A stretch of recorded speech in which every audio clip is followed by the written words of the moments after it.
বেসরকারি উন্নয়ন সংস্থা রূপান্তরের আয়োজনে মানব পাচার প্রতিরোধ কমিটির অ্যাডভোকেসি সভা এবং সুইজারল্যান্ড এম্বাসির সহযোগিতায় উইন্ডরোক ইন্টারন্যাশনাল আশ্বাস প্রকল্প বাস্তবায়নে অ্যাডভোকেসি সভা অনুষ্ঠিত হয়েছে।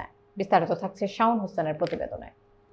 বুধবার দুপুরে যশোর সদর উপজেলার হলরুমে অনুষ্ঠিত মানব পাচার প্রতিরোধের ও সচেতনতা বৃদ্ধির বিষয়ে সদর উপজেলা নির্বাহী কর্মকর্তা শারমিন আক্তারের সভাপতিত্বে প্রশিক্ষক দীপঙ্কর মণ্ডলের সঞ্চালনে বক্তব্য রাখেন প্রোগ্রাম অফিসার উজ্জ্বল কুমার পাল, উইন্ডরোক ইন্টারন্যাশনাল কোঅর্ডিনেটর শক্তি দ্রিবা। এছাড়া উপস্থিত ছিলেন বিভিন্ন সরকারি দপ্তরের কর্মকর্তা, বিভিন্ন শ্রেণীর প্রতিনিধিগণ। এ সময় বক্তব্যে স্থানীয় পর্যায়ে মানব পাচার প্রতিরোধ, নিরাপদে বিদেশ গমনের প্রক্রিয়া সম্পর্কে আলোচনা করেন।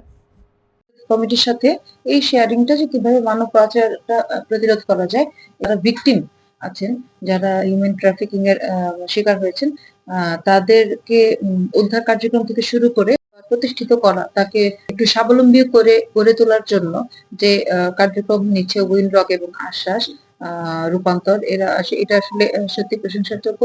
আসলে আমাদেরকে অবৈধ পথে যেমন বাইরে যাওয়াটা বন্ধ করতে হবে, তেমনি আমি কোথায় যাচ্ছি একদম ওই স্পেসিফিক জবটা সম্পর্কে আমার একটু জেনে বুঝে তারপর যেতে হবে, মানুষের মধ্যে সচেতনতা সৃষ্টি করতে হবে।